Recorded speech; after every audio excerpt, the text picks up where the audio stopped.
They sat across from each other in silence. The summer terrace of the ice cream cafe, named Penguin, was quite crowded, thanks to the hot weather. In elegant plates, the cold treat was melting. "Viola, did you intentionally order 3 portions to embarrass me?" Becky tossed a sharp look and remarked towards the brunette in a business suit, but Viola paid no attention.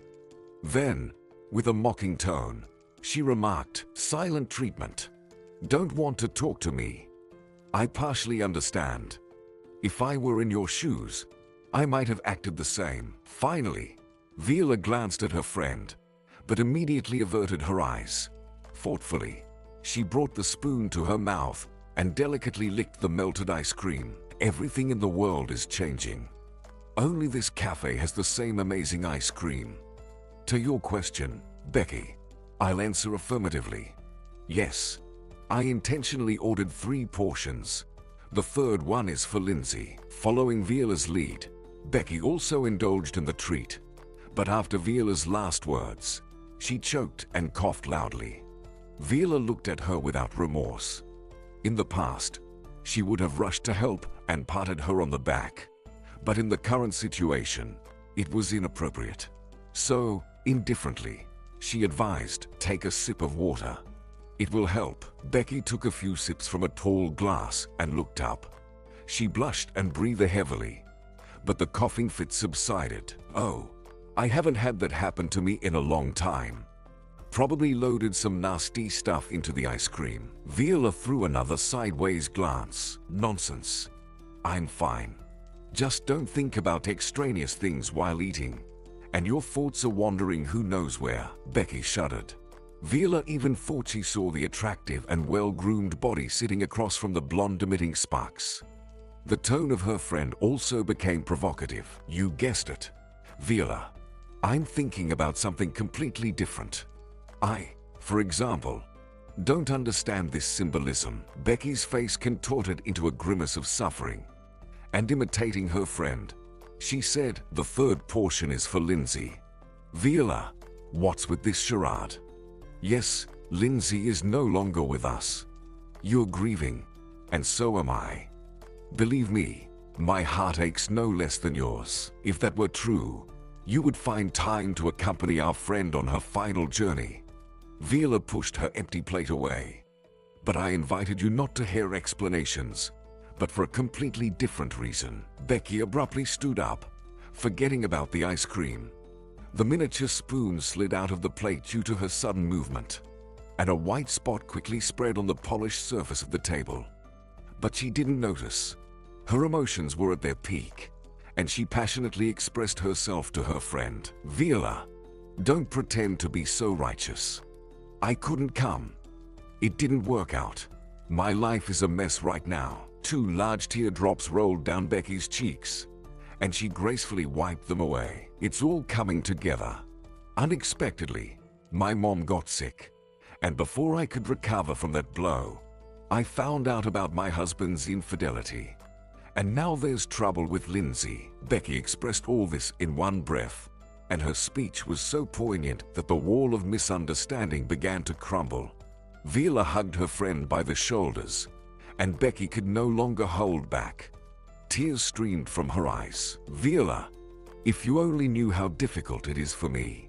Everything just hit me at once. But I can't show weakness. I'm supposed to be strong. I have to show that I'm better off than everyone else, that I'm the happiest." You set that expectation for yourself. Becky, calm down, please. People are already looking at us. Here, have some water. Viola handed her friend a glass. Becky eagerly drank the water and took a few deep breaths. "Sorry for not holding it together. Everything went haywire, and all at once." Viola stroked her friend's hand, looking into her eyes. But there was no longer any condemnation in that gaze. It radiated universal love and a desire to help. "Becky, maybe I can do something useful for you." The blonde forced a pained smile. "Viola, you're incorrigible. Always in your element. Always ready to welcome every unfortunate soul into your heart. I'd be glad to take you up on your offer, but you probably can't help me. Is it really that bad?" "Yes. You could say my life is going off the rails. Or rather, the locomotive has raced ahead, and the cars have plunged into the abyss. The sadness is that I can't catch up to the locomotive anymore. Viola, maybe let's order some coffee. Becky looked into her friend's eyes, and the ice of misunderstanding finally melted, like ice cream in porcelain plates. Viola bustled around. Of course, Becky. I'll arrange everything now. Just sit tight. The friend disappeared behind the door of the small cafe, and Becky smiled contentedly. There was no trace of her suffering. With a practiced move, she fixed her hair and triumphantly smiled, saying to herself, "It seems like 1 point in my favor." Viola, the embodiment of naivety, believes everything you tell her. But Becky's triumph was short-lived because Viola reappeared. The blonde changed her facial expression, and sighing often, she continued the conversation that had started. "You know, friend, I train myself to internalize all failures, but that's not healthy. This way, you can't solve even the most trivial problem. Remember how we used to always get out of such tight spots together?" I'm still amazed. Becky forced a sympathetic smile again. "Yes, but unfortunately, childhood and youth pass, and in adult life, completely different laws apply. Don't talk nonsense. We're friends, and you can always count on me. You once shut yourself off from everything and don't want to talk about anything," Becky sarcastically remarked. "You know, there's nothing to say. It's all so cliché. There are plenty of such stories. When I got married, I believed it was the beginning of a fairy tale. But literally within 2 years, the fire went out and mundane routines flowed ridiculously. In short, I decided to file for divorce." Viola tried to dissuade her friend. "Of course, I don't know all the circumstances of your family life, but maybe you shouldn't rush. It's always easier to destroy than to build." "Viola, I'm tired of these phrases. You sound exactly like my mom. Oh, by the way, how is she doing health-wise?" Viola asked. Becky's eyes widened. "I didn't understand. What are you talking about? How? You just said that Mrs.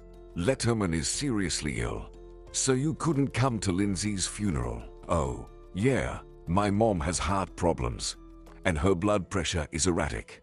I often have to call an ambulance for her, and she's deeply affected because of me." It was evident that Becky disliked this conversation. She waved her hands actively, and her eyes constantly darted around. All these signs indicated that she was lying. As if wanting to put an end to an uncomfortable topic, she challengingly said, "Viola, thanks for your interest in my fate, but I can handle it myself." Viola wasn't offended. She simply said weakly, "I'm not imposing my opinion. I just offered my help. It seems like a natural desire to me." Becky covered her friend's hand with her palm. "Well, you're already offended. Viola, you know you can't offend me. Tell me instead, how did this tragedy happen with our Lindsay? The information is so contradictory that I don't know who to believe. I tried calling Tom, but he's not in the mood to talk to me. He lost the closest person. You can understand him, and I do understand. But still, it's not a reason to shut oneself off from people. As soon as I heard about the tragedy, I called him right away, and he replied with something rude. I'm sure you provoked such a reaction yourself. Tom is a very reserved person, and it's practically impossible to get a rise out of him." Becky stared at a point above her friend's head. "It seems like I didn't say anything extraordinary. Properly, in such situations, I expressed condolences and mentioned that I wouldn't be able to attend the funeral, and that's it. Yes. I also hinted that the vacancy of his wife wouldn't remain vacant for long. But it's just a joke. A normal person would understand everything." But Tom got upset. Viola interrupted her friend. "Becky, are you really dense or just pretending? I won't be surprised if you've already offered yourself as a candidate to him. And what's wrong with that? He's a widower, and I'll soon be free too. As soon as I'm done with Mark, I'll start looking for a new companion." The blonde wanted to continue her fiery speech, but hesitated. stumbling over her own thought. Viola, wait. How did I not realize this right away? Do you have plans for Tom yourself? Wow, I'm really dense. Such a thought never crossed my mind. Listen, let's have a competition, shall we? Viola abruptly stood up from the table. Becky, you really have no brakes. Don't you understand that you can't do this? There must be some decency boundaries. You know, you've always reminded me of a hyena, wandering through the desert in search of prey. And now you're acting in your predatory manner. You didn't come to the funeral, but you want to grab your piece. How low can you go? Viola headed towards the parking lot, and Becky remained seated at the table.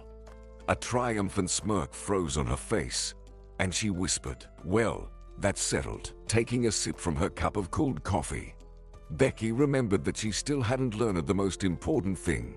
She saw Viola getting into the car and rushed to the parking lot, shouting, "Hey, Viola, wait." The friend froze near the car, watching Becky struggle in her towering heels. From the side, it looks like you're on stilts. You should choose more comfortable shoes. Fashion demands sacrifices. Becky waved her hand and stared at Viola. She held her gaze. Well, what else? Is something unclear to you? Viola, don't be mad at me for being so persistent, but you still haven't told me what really happened. I can't believe that Lindsay died due to a ridiculous accident. Did some idiot really push her under the wheels? A shadow of sadness crossed the young woman's face. According to the investigation, that's exactly how it happened. The culprit was apprehended, and he's awaiting trial. The guy was in an inadequate state. Lindsay and Sadie were waiting at the crosswalk with a green signal when he crashed into them from behind, literally throwing them onto the road. Lindsay managed to push her daughter away, but she fell under the wheels of the SUV. It all happened in an instant, and the driver couldn't react in time. I always thought people like Lindsay never worked on foot. They were just shopping. They were buying sneakers for Sadie. Lindsay left her car in the parking lot to expedite the process. The last stop was the shopping center. All they had to do was cross the road, and that's it. Any more questions? Becky contemplated for only a few seconds. Then, as if nothing had happened, she asked, "Viola, could you give me a ride?" "Sure, hop in." "Where to?" "I'm staying with relatives." True, they weren't too thrilled about my arrival, but I try not to pay attention to their displeasure. This was a clear hint that Becky wouldn't mind staying with Viola. However, Viola pretended not to notice. For the sake of politeness, she asked, "If I understand correctly, you're staying with your aunt?" "Yeah. Aunt Alice isn't very fond of me and Mom. They had a falling out in their youth. I don't even know why. They didn't communicate for a long time. But after Grandma's death, they barely managed to mend things. I think the whole quarrel was about the apartment. When Mom and I started living in Grandma's two-room apartment, Aunt Alice didn't mind, but she strongly disagreed with selling that apartment. Or rather, she wanted her share. That's my version. Maybe I'm wrong, and it was different." Without turning around, Viola said, "Good Lord, how predictable. What schemes decent people resort to for the sake of inheritance." You know, Lindsay suddenly had so many relatives popping up. Tom was even surprised because he didn't suspect their existence. Wait a minute. Do you really have such close relations with the widow that he shares his feelings with you? Although I don't care, it's none of my business. Lindsay's relatives won't get anything for sure. By law, everything goes to her husband. And in case of anything, Sadie will be the heiress. Viola slammed on the brakes, and Becky screamed, "Be careful. You'll kill me. I'll kill you if you don't watch that long tongue of yours. Lousy fortune teller. Sometimes you need to think before opening your mouth." The rest of the way, the friends were silent. Near the house where her aunt lived, Becky jumped out of the car and ran to the door. Viola muttered, "At least she could have said thank you.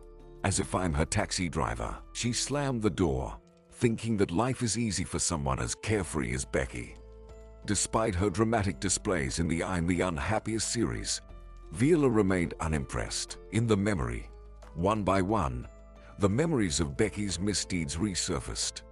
This restless beast had done mischief to both Lindsay and Viola many times, but she always got away with it.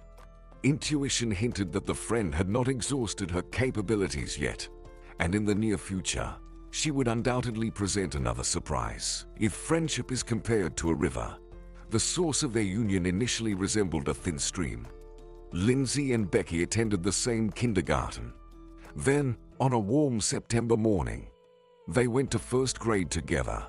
It was from that moment that signs of social inequality began to manifest clearly. Becky was raised in an incomplete family, and her mother worked in the hospital laundry. Lindsay's parents occupied almost the highest step on the ladder of life success because both worked in administration.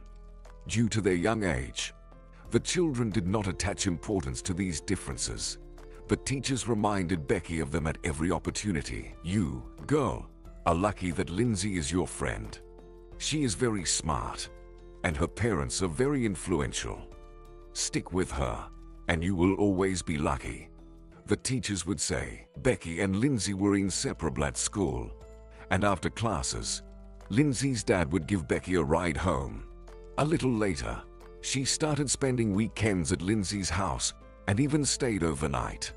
Becky's mom didn't mind, and she was even proud of her daughter's friendship with the bureaucrat's heiress. And if things continue like this, my Becky will be guaranteed admission to a good college.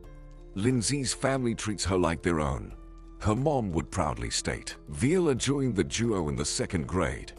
On the last day before winter break, Mrs. Fabbirds brought an unfamiliar girl to the class and announced, "Kids, this is Viola Colvin. Welcome her." The whole class buzzed with excitement, and the new girl looked bewildered and ready to cry. However, Becky decisively walked to the middle of the class and took the newcomer by the hand. Casting a stern glance at her classmates, she said, "Don't be afraid, girl. We're all normal here. They just sometimes act like idiots." Mrs. Fabbirds blushed and, stammering with excitement, tried to correct the girl. "Becky, you can't speak like that. You're not a hooligan to use such language." The girl innocently smiled. "Why? Is idiot's a bad word?" Mrs. Fabbirds was disoriented. While the teacher was regaining composure, Becky continued instructing the new girl right at the blackboard. "If someone bullies you, tell us immediately. Me and Lindsay." Viola nodded vigorously, making her two braids bounce amusingly. Becky said, "You have very beautiful braids." It's unknown where the conversation between the girls would have gone if Mrs. Fabbirds hadn't regained control. She nudged the girls toward the aisle between the desks and ordered, "Becky, show Viola an empty seat." Becky commanded in a bossy tone, "You'll sit next to us." On the very first day after classes, the friends subjected Viola to a real interrogation, and she awkwardly answered their questions. The newcomer passed her first exam admirably and remained very pleased with herself. The little investigators also experienced a powerful surge of positivity. Becky flew home on cloud 9. When Mrs. Letterman asked her daughter, "Why are you glowing so much?" she joyfully replied, "We got a new girl today. She came from the capital, and her mom and dad are doctors.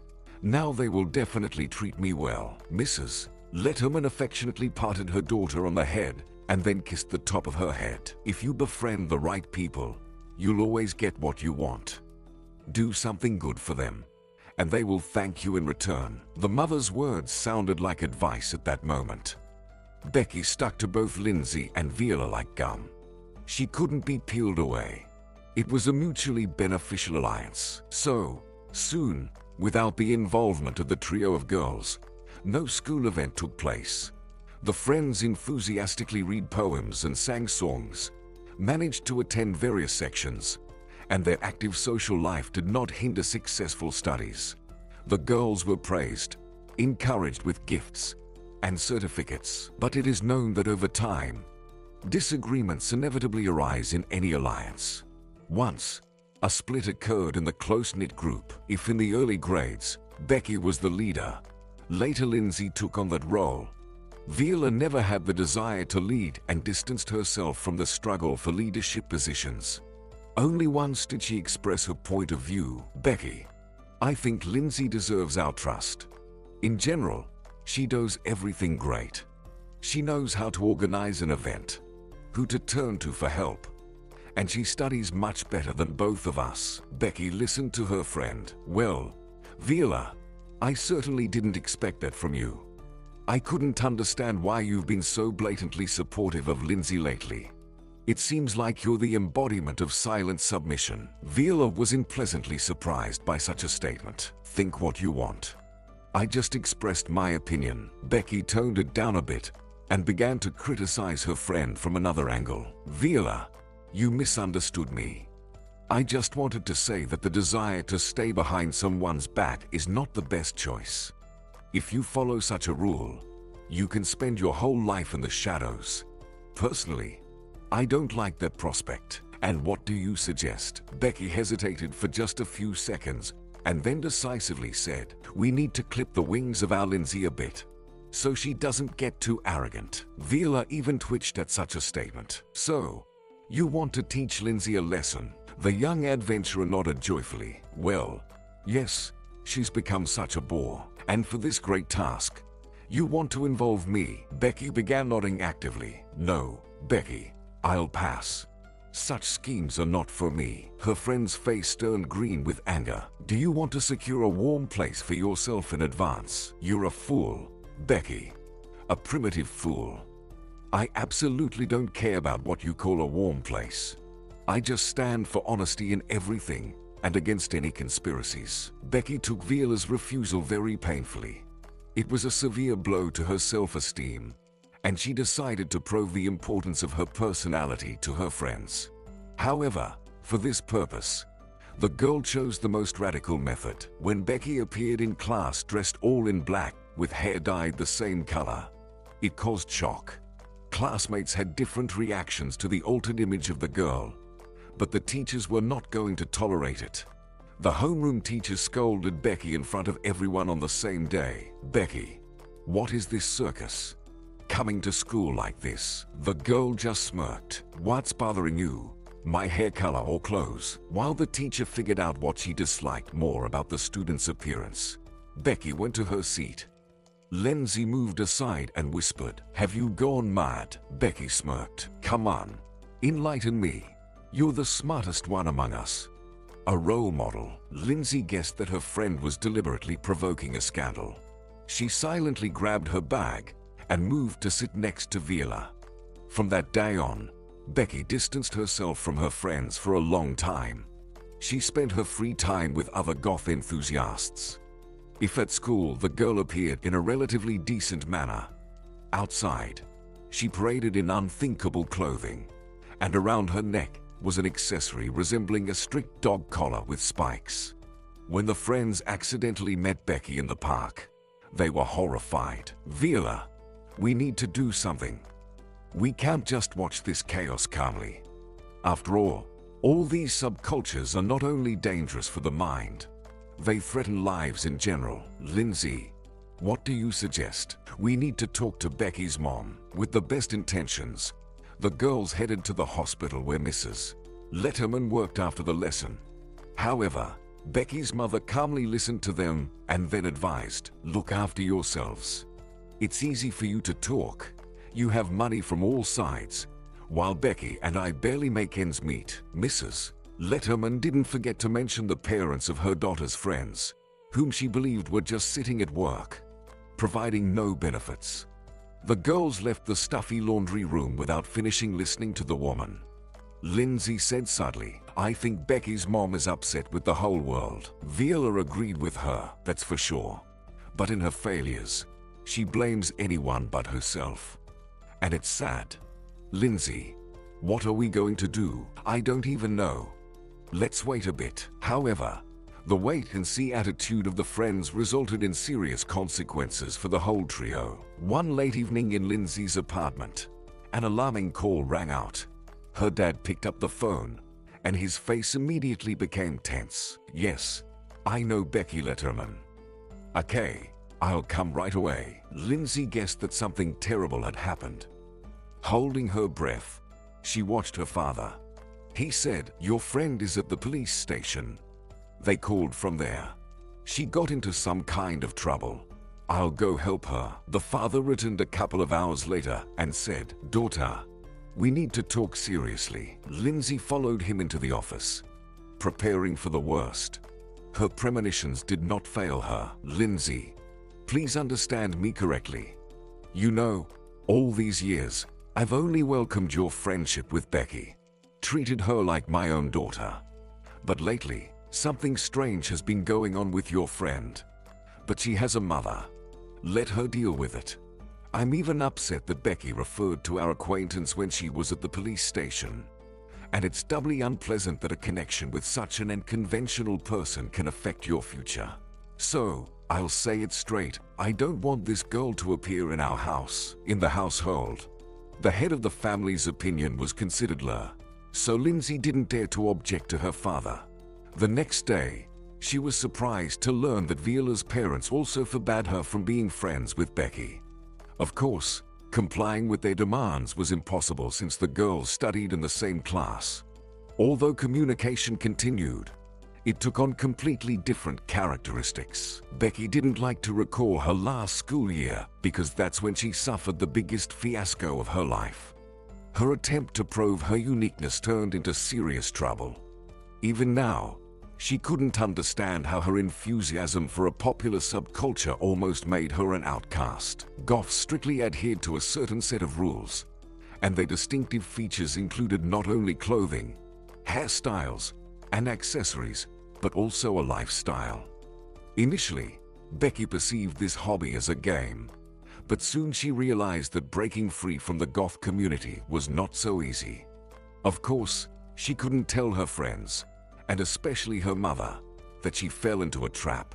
Strangely enough, an incident that landed their entire group in the police station helped her escape. The case was trivial. The goths had a serious altercation with the punks in the city park, a favorite meeting place for goths. After a brief argument between the two opposing sides, a fight broke out, and Becky, as the most active supporter of her movement, found herself in the center of the brawl. When the police rounded up all the participants in the chaos, one of the law enforcement officers said to Becky, "If I were your father, I would punish you severely." The girl retorted, "Fortunately, you're not my father. And anyway, I don't have a father. Probably that's why you're like this." "What do you mean?" Becky's voice carried an undisguised challenge. But the police officer sighed heavily. "You're a fool, but you don't realize it yet. Stop messing around. Girl, stop before it's too late. You have no idea how it drags you in. It all starts as an innocent game, and then bad friends, bad habits, and a messed up life come along." Almost the same words were spoken to her by Mr. Ferguson, Lindsay's father, when he came to bail her out of trouble. He drove Becky home, and she thanked him. However, he bid her farewell dryly, and she understood that the door to their house was now closed to her forever. Becky sat in the hallway for a whole hour, crying. Through tears, she whispered curse words at her friends. "This is all because of you two snobs. Acting like ladies, but actually, you're just emptiness." With all her heart, she wished them the same disgrace. The girl believed that it was because of her friends that she got into this situation, that they were the main reasons for her complexes. At that time, she didn't yet realize that a poisonous seed of envy was maturing in her girlish heart. After calming down a bit, she went up to her floor. Learning about the police adventures, her mother greeted her with words. "Daughter, my dear, your friends have pushed you to the edge. Don't be friends with them anymore." The mother stroked and kissed her daughter, repeating, "We will leave here and start a normal life. I promise you it will be so." And then let those two idiots and their parents choke on envy. Such powerful support during that difficult period greatly helped Becky. She began to trust her mother completely, and it brought them closer. The dangerous fascination with the subculture was also put to an end, and she even improved her academic performance. which positively reflected on her diploma. One of the most important events in every girl's life, the prom night, was approaching. Luxurious dresses and fashionable shoes were already purchased when Mrs. Letterman said one evening with sadness, "Daughter, I think you shouldn't go to the prom. No, of course, you can decide what's more important to you. But just for a moment, imagine how everyone will stare at you. I'm very worried about you. I don't want you to become the subject of mockery and gossip." Exactly 2 days, Becky pondered over her mother's words. She admired her festive attire and cried. She really wanted to shine at the last school event, but she intuitively felt that in the current situation, she would indeed become the subject of universal ridicule. Therefore, on the 3rd day, she made an important decision for herself, which she immediately shared with her mother. "You're right, Mom. I shouldn't go to the ball. I'll get my diploma. And that's it. I just want to forget about school as soon as possible and never see those self-satisfied faces again. I hate everyone. And I simply despise Viola and Lindsay. Dear, forget about them. Such friends are worse than enemies. You'll have real friends." Becky believed her mother, and with great perseverance, she began to build her own destiny. In this process, the driving force was Mrs. Letterman's fanatical desire to prove to everyone that her daughter was the best. Without this mighty force, it's unlikely that they would have succeeded. To implement the plan, money and a place to live were required. Mrs. Letterman decided on an unexpected method for Becky. She married an elderly widower who had been treated for a long time at their hospital. When the girl learned that her mother had an admirer, she was in a state of shock for a long time. But Mrs. Letterman spoke with undisguised triumph. "See what kind of mother you have," Becky asked. "But why didn't you tell me about this before?" The woman asked her daughter in return. "Why? I didn't want to rejoice prematurely. Honestly, I wasn't going to get married. Everything burned out for me here." Mrs. Letterman thumped herself in the chest with her fist, but then thought that Mr. Hawk could be relied upon, and he took care of me very nicely. If everything worked out this way, then I thought it would be beneficial for both of us. The mother's admirer had money and a large apartment, where they soon moved. They had to sell their old apartment. Becky immediately liked Mr. Hawk. This not-so-young man was characterized by a calm temperament and was ready to move heaven and earth for his girls. Throughout the years of living together, Becky never heard a rude word from her mother's husband. He called her daughter. When the girl didn't get into college, Mr. Hawk optimistically said, "Don't be upset, daughter. A college diploma doesn't bring happiness to a person. So I believe that the main thing in life is to settle down well, and I can help you with that." And Mr. Hawk kept his promise. First, through a good acquaintance, he arranged for Becky to take a 2-year course in office work, and after completing them, he found her a job in a large company. Mrs. Letterman couldn't believe her unexpected happiness. "Daughter, how lucky we are." Becky decided to remind her mother who they should thank for these positive changes. "Mom, our current comfortable life is thanks to Mr. Hawk. Personally, I didn't even suspect that such people still live on this planet. I thought they had long become extinct, like dinosaurs." Mrs. Letterman said, "Yes, my girl. Fate has finally rewarded me for my patience. Mr. Hawk is older than me, but he's a very good person. Not like your worthless father." The mother didn't like talking about her unsuccessful first marriage. When her daughter asked about the reasons for the breakdown of the first marriage, the woman replied, "I'm to blame myself."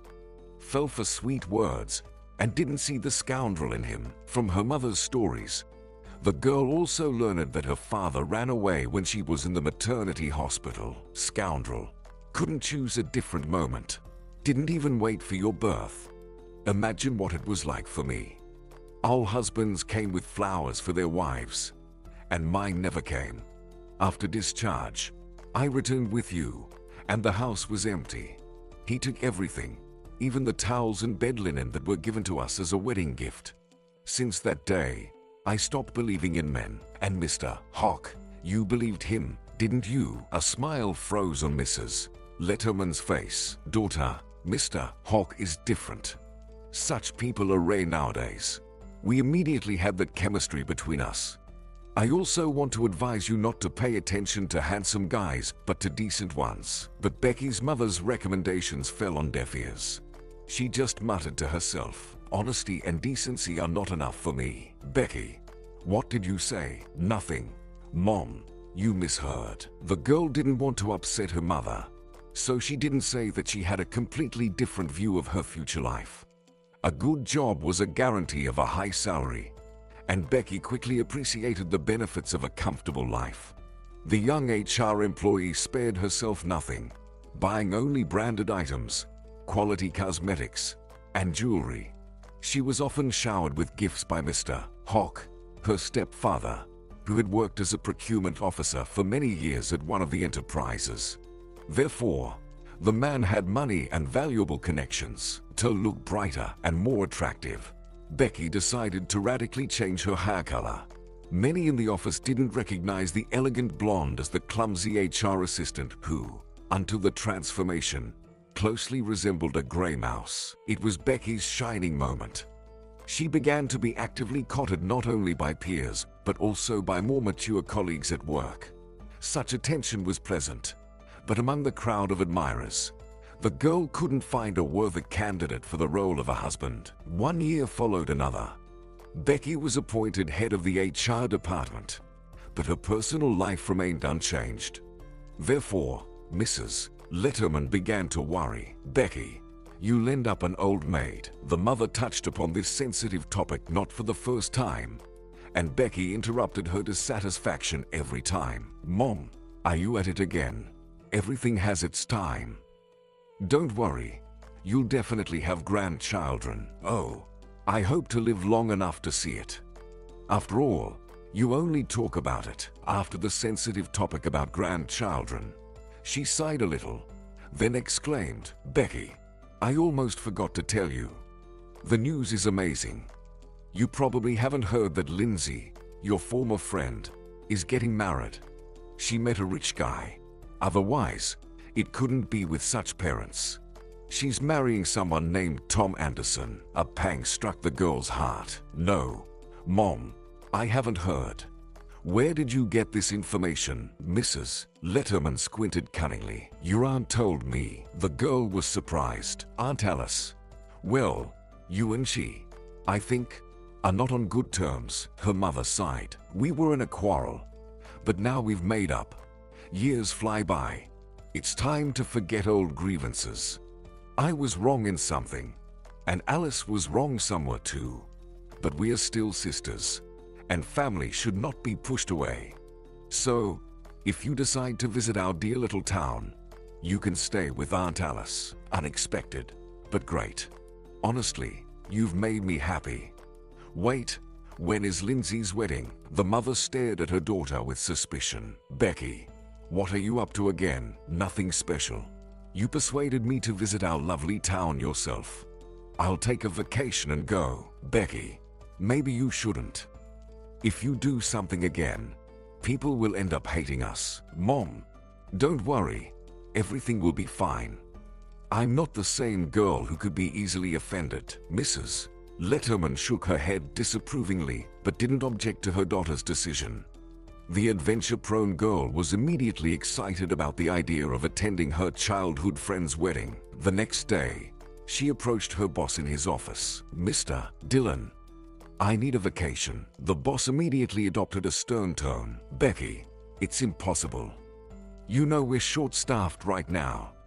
You wouldn't want to put me in a difficult position, would you? The girl held her boss's gaze. Mr. Dillon, I really need a vacation. Interesting.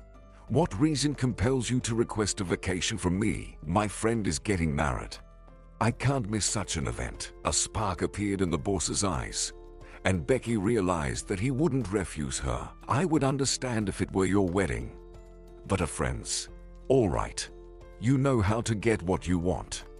Let me have your request. The boss signed the document, and Becky almost jumped for joy. Half of the task was done. All that remained was to find out the wedding date. But that, too, wasn't difficult to discover through old acquaintances. Her imagination already painted vivid pictures of an unexpected reunion with friends who had turned away from her. Becky envisioned how surprised they would be to see her. Emotions overflowed, and she whispered, "I'll prove to you that I'm worth something. I'll outplay all of you." Preparations were in full swing when one evening the phone rang. Mrs. Letterman called her daughter. "Becky, it's for you.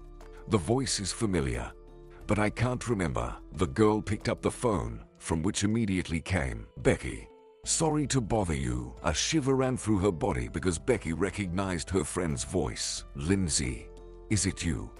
How did you find me?" "Your aunt gave me your new address and phone number." Lindsay's joy could be felt even from a distance. And in Becky's heart, that poisonous little ball of envy began to wake up. She dryly asked, "Why would you suddenly think of me, Becky?" "Enough. It's time to forget childhood grievances. Better share the joy with me. I'm getting married. The wedding is this Saturday. Congratulations. I hope you, or rather both of us, will personally congratulate me. I invite you personally. I've missed you so much. I just want to chat about life. Rumors reached our town that you're living splendidly, not complaining. Becky, tell me specifically. Will you come? I don't know yet. It's all so sudden.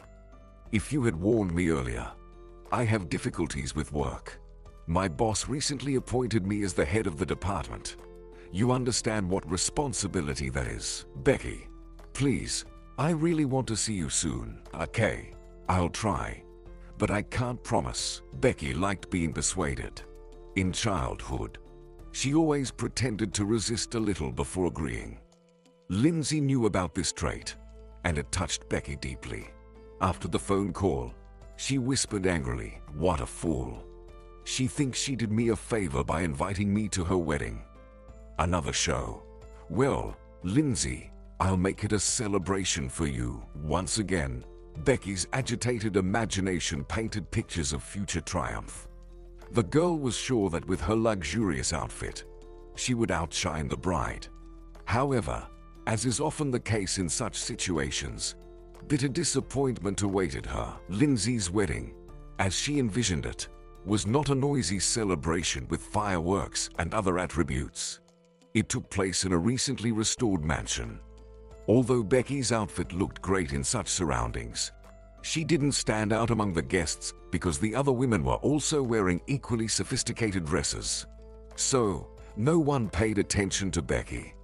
Only towards the end of the evening, Viola approached her.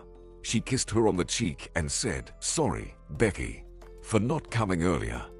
Believe me, if I had known what awaited me yesterday, I would never have agreed to be the bridesmaid." Becky turned away so that Viola wouldn't notice her expression. She quickly managed another surge of anger. "Don't worry, I'm not missing out. Thanks for remembering me. Go, fulfill your duties." Viola hurried away, leaving Becky alone again. She felt like crying, and the thought pulsating in her mind was, "I am completely an outsider at this celebration. Why did I even come here?" Once again, my dear friends plunged me into a bucket of garbage, reminded me of where I belong. She left the hall where the celebration was taking place, but no one noticed her departure. When she rang the door of the apartment, Aunt Alice asked her niece in surprise, "Becky, why did you come so early?" The girl lied, "I have a headache. It's probably because of the rain." "Have you found a boyfriend at least?" "Yes, Aunt Alice, I found one. A whole crowd lined up to invite me to dance." Her aunt glanced at her, catching the sarcastic tone, but said nothing. In the morning, Becky woke up Viola. "Becky, where did you go yesterday? You ran away like Cinderella." Becky yawned and rubbed her eyes. "Yeah, just forgot to leave the glass slipper on the stairs." "You are kidding. And rightly so, because laughter prolongs life. Get ready." "Where to?" "Where? To the wedding. To be continued. But today, wear casual clothes because we're all heading to the countryside." There will be a bonfire and the insane charm of wild pastime. Come on, get ready. We are waiting for you in the car." The girl was surprised. "Who are we?" Viola winked mysteriously. "You'll see. Hurry up." The intrigue intrigued Becky, and within 5 minutes, she was next to an expensive SUV, with Viola at the wheel. The friend commanded, "Sit in the back." The tinted windows in the car prevented Becky from seeing the passenger who was also sitting in the back. Only when she opened the door, she saw her dance partner from yesterday. The young man invited her several times and even mentioned his name, but Becky didn't remember. "Mark was asking about you all morning. He compared you to Cinderella." The girl blurted out, "How flattering." The young man smiled and moved closer to her. Becky wasn't particularly interested in Mark, but during the picnic in the wild, Viola, as if by accident, said, "This guy doesn't look very respectable. But his dad. Does the name our city in mean anything to you?" "Well, yes. Lindsay's husband manages all the affairs there." Not entirely accurate information. Mark's father also holds weight there. He's Tom's main partner. So don't miss your chance. Do you want to miss yours? "Becky, the place next to me is already taken. I'll also become a married lady very soon." Becky enjoyed the outing to the countryside more than yesterday's ball in the mansion. Mark followed her closely, so she involuntarily had to interact with him throughout the day, and in the evening, she allowed him to escort her home. 2 days later, they were chatting like old friends. Although Becky didn't like Mark, he had an excellent pedigree, which meant a lot, and the girl used all the tools to win the heart of this eccentric guy. Viola confidently drove her SUV. She managed to simultaneously watch the road and her little son, who was enthusiastically testing a new toy on the back seat.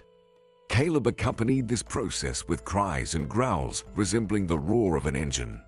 When the interest in the new toy waned a bit, he asked, "Mom, when I grow up, will you buy me a sports car?" The question was unexpected, but the woman managed to control her excitement.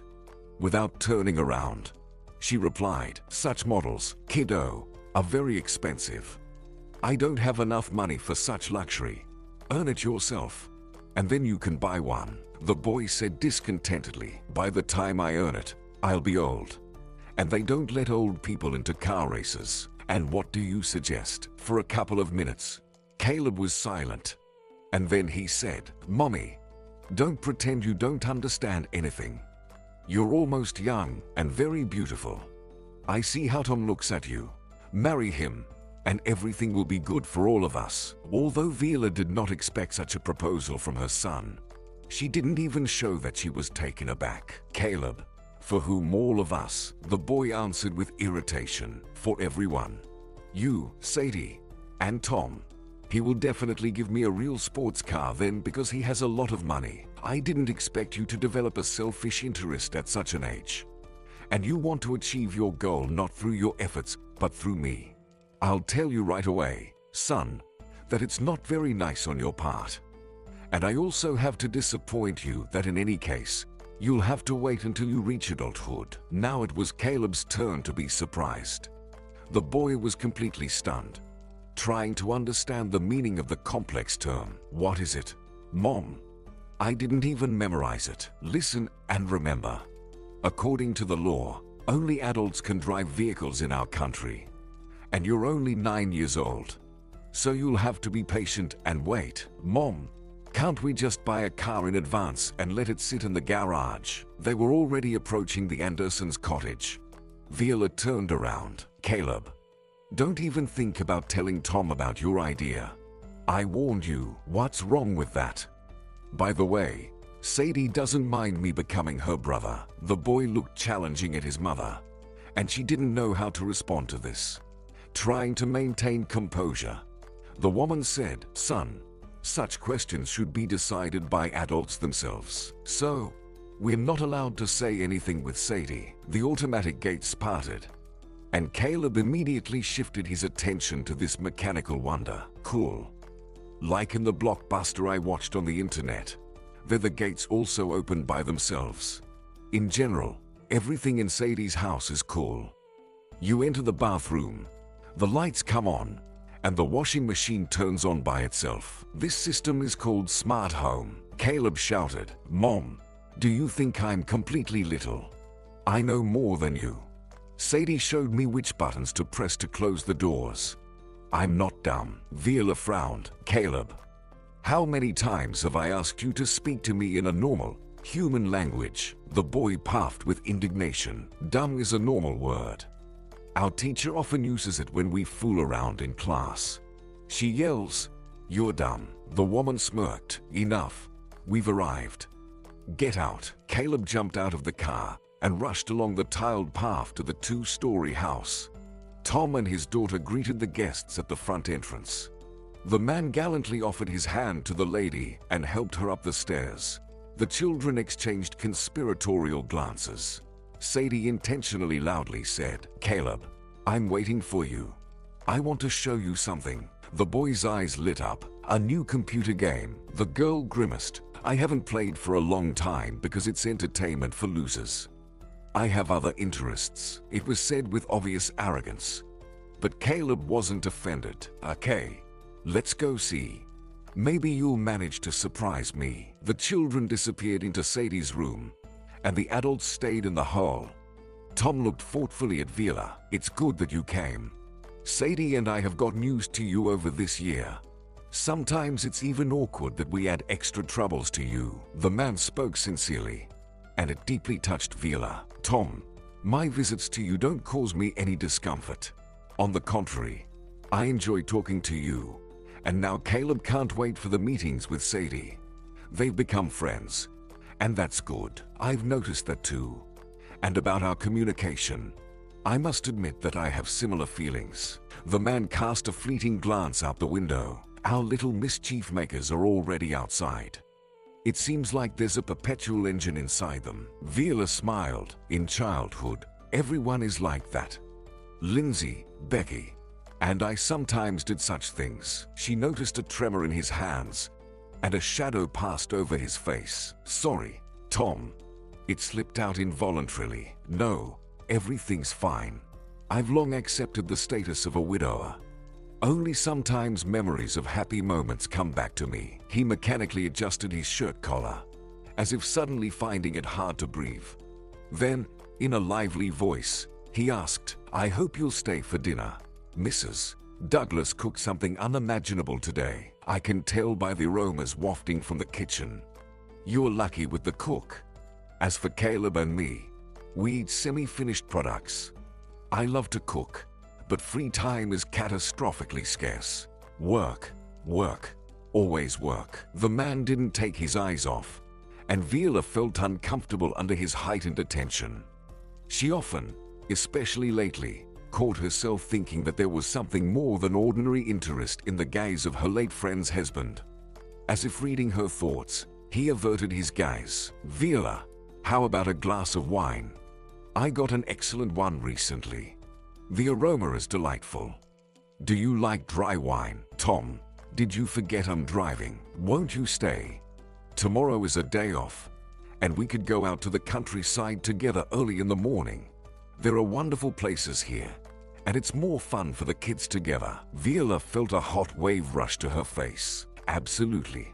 Caleb keeps talking about Sadie all the time." The man smirked. "And my daughter keeps talking about him all the time. Becky visited us the other day." The guest became wary. "Becky Letterman." "Yes. She married my friend's son. But it seems things aren't going well in the family. I'm not a fan of gossip, but rumors spread at lightning speed in a large community. Yes, she complained to me about her unsuccessful family life a year ago. We met with her after Lindsay's funeral, but haven't seen each other since. Earlier, Becky only called us occasionally, but then I invited her to have dinner with us. It was very tough at first, so I sought company to forget the pain.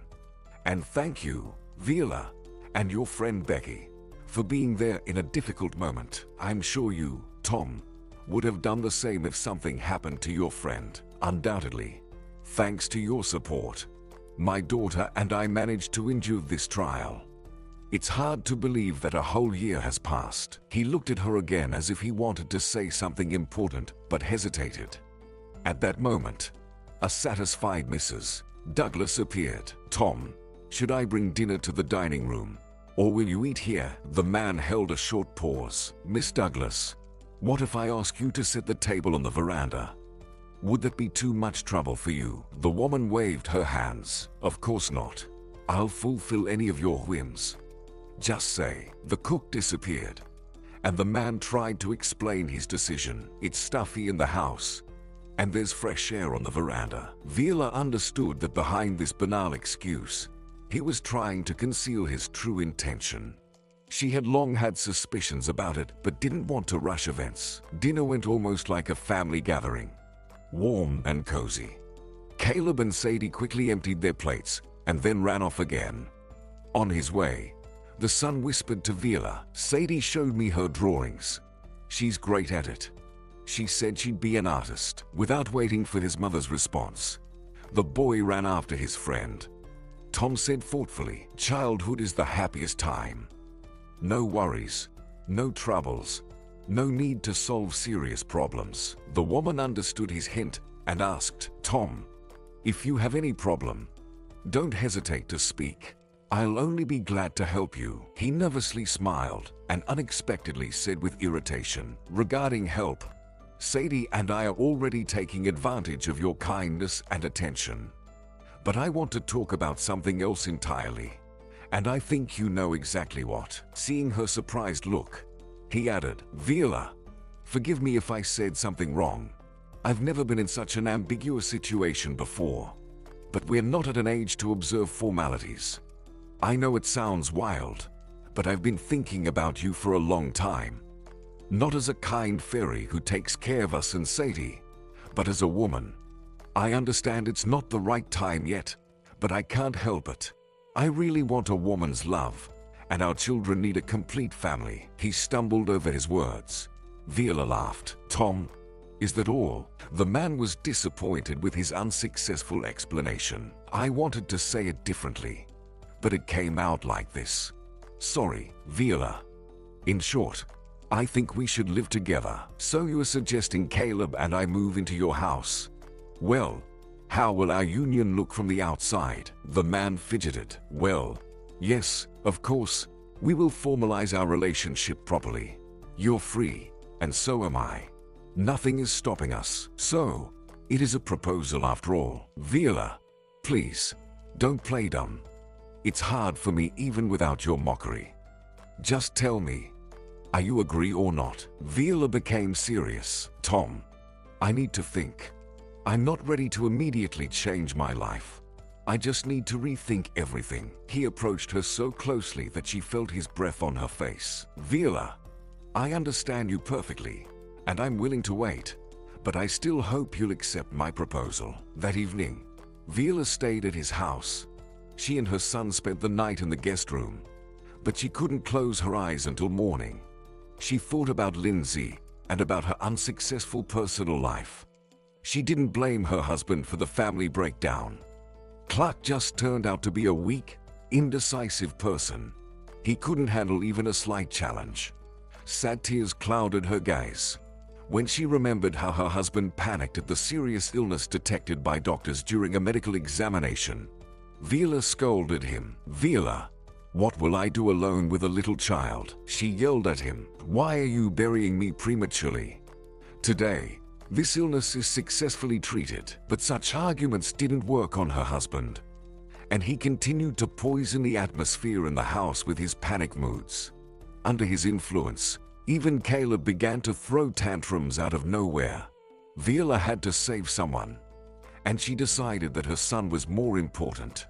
She filed for divorce herself.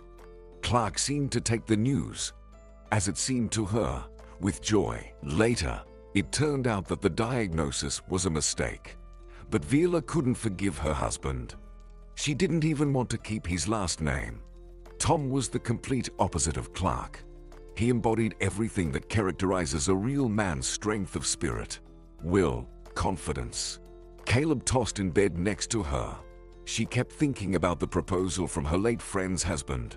Her conscience persistently insisted, "Vila, you can't do that. It would be a betrayal of your friend." But her heart flitted with joy. By morning, she had made a final decision. I'm still young. Why refuse the opportunity to love and be loved? Falling asleep, she saw Lindsay smiling, and everything immediately felt lighter. After breakfast, she asked Tom to stay a bit. "I couldn't sleep tonight." He looked at her attentively. "Your face shows that you had a sleepless night. Do you want to tell me something else?" "Yes, I accept your proposal." He sighed with relief. "Thank you. I was really hoping you'd agree. You know, it may sound strange, but I just can't imagine another woman beside me. Back then, at the wedding, I thought that if Lindsay hadn't come into my life first, I would have married you for sure." Vila didn't tell Tom that she secretly envied her friend. She smiled. "Well, that clarifies everything. You won't believe it, but yesterday Caleb told me he wishes for Sadie to become his sister." Tom triumphantly said, "You see, Vila, kids sense things. They have a more delicate soul. I'm sure our little family will be very happy and close-knit." From the happy faces of the adults, Caleb and Sadie understood that their lives were about to change dramatically. The girl was 2 years older and believed that her word mattered more. She took Caleb by the hand and lured him along. "Now that you're my brother, I'll show you your room. Just a heads up, I won't tolerate any mess." The boy scratched his head but didn't say anything. In general, he was fine in the old apartment, but Tom's house impressed with its size. Although Tom and Vila didn't publicize their relationship, Becky somehow found out that they got married. As usual, she arrived by taxi without warning. Sadie was playing on the lawn and noticed the guest first. The girl rushed into the house. "Vila, Aunt Becky is here. She has a cake and a bunch of flowers like this." She showed the size of the bouquet with her hands. Vila hurried to meet the guest. "Becky, you've come unexpectedly again. You could at least have called. And Tom is at work. He won't be back until evening." Becky kissed her friend on the cheek and confidently walked into the house. "No problem. I'll wait. I hope you won't kick me out," Vila said. "Becky, watch your language. There are children here." Sadie decided to join in. "Vila, maybe we should call Dad. Let him come. I think it's not necessary to bother him. He has important things to do." The guest walked proudly into the hall and flopped down on the couch. "I see. Vila, you've settled in here and look like a real hostess. You didn't even warn me. It's a bit hurtful. I'm not a stranger, after all." Vila decided to put her friend in her place right away. "You're used to trumpeting your successes and failures to the whole world. Tom and I just don't want to expose our private life to public discussions. We got together quietly, and we'll try to live quietly." The guest frowned. "All right. I'm happy for you. May everything be fine for you. Sadie, have you become friends with Aunt Vila?" It was an unexpected turn. Vila was taken aback. Sadie also furrowed her brows and grumbled discontentedly. "She's not an aunt. She's almost a mom." "Wow, that's quick." Sadie wanted to run away, but Becky stopped her. She took her by the hand and, looking straight into her eyes, slowly said, "Girl, remember, there's only one mom, and Vila is your stepmother." Sadie broke free from Becky's tight embrace, tears glistening in her eyes. "Aunt Becky, I thought you were nice, but you're mean, and you say bad things to me for no reason." The guest shrugged. "What did I say that was so bad? Just call things by their names." Vila sharply interrupted the guest in mid-sentence. "Becky, stop it right now. You've brought the child to tears. I didn't know you were so sensitive. I just wanted to make a courtesy visit, but I see I'm not welcome here. And you, Vila, well done. You've settled in nicely and found a daddy for your son." It was too much. Vila looked at Sadie and noticed her trembling lips. "Sadie, don't pay attention. Aunt Becky is joking. Please, go to your room. I need to have a private talk with Aunt Becky." Looking around, the girl headed down the corridor. Viola waited until she disappeared into the children's room and then confronted the guest. Becky, have you completely lost your mind? Why did you come here? To insult me and my child? Becky arrogantly raised her eyebrows. Viola, you surprise me. You hid such a talent. You've enchanted another woman's man so quickly. And the girl is so fond of you. You spent a year comforting him, and now you're his wife. Viola tried to keep herself together, but it was difficult. She said sternly, Becky, leave. It'll be better this way. The guest turned sharply. I'll leave, but we'll meet again. You don't know me well, Viola. You'll regret treating me this way. Becky, you need therapy. You can't live like this. You're soaked in bitterness. That's why Mark left you. Becky stopped and threw the flowers into the bushes. Heal yourself and give your advice to others. I don't need it. She ran towards the gate, hoping her friend would stop her. But Viola stood her ground. She felt sorry for her wayward friend, and at the same time, Becky's stunt caused indignation.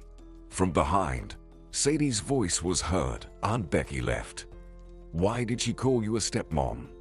I know stepmoms are bad, and they mistreat children.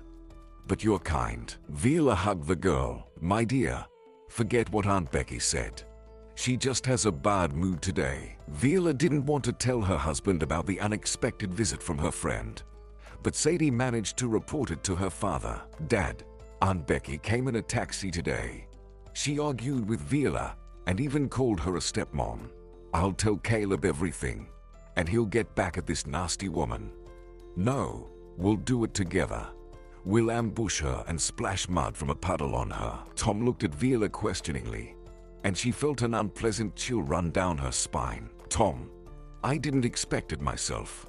I don't even know why she came. Viola, I really ask you to ensure that such surprises don't happen in our house in the future. Sadie has already been through enough. We don't need your friends upsetting my child. To hear such reproaches from the person to whom she had entrusted her entire fate was unpleasant and hurtful. Viola retreated to her room and didn't come out until evening. When Miss Douglas called her for dinner, she refused, citing a lack of appetite. Quickly getting ready, she went downstairs. Tom and his daughter were having dinner together. Viola wished them a pleasant appetite and headed towards the exit. Her husband asked insistently, Viola, where are you going? To my parents. I'll have dinner there and pick up Caleb. Will you come back tonight? I don't know. Maybe we'll stay overnight. The man stood up abruptly from the table. Viola, I was wrong.